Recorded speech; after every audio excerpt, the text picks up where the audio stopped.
This story will help you improve your English. Relax and just listen.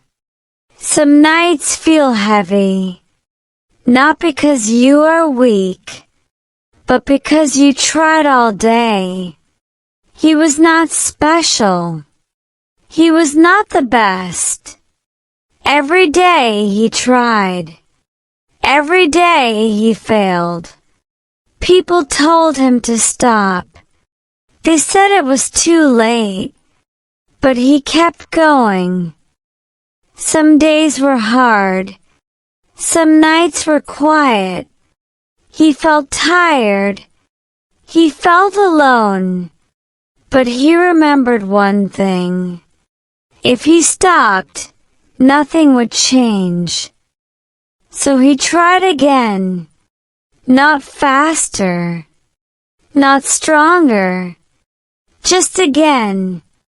One small step every day. That was enough. Weeks passed. Months passed. He was still learning. Still failing. But this time, he did not quit. He tried again. Every day. One small step. Every day. He did not quit. Listen again. You are doing better than you think.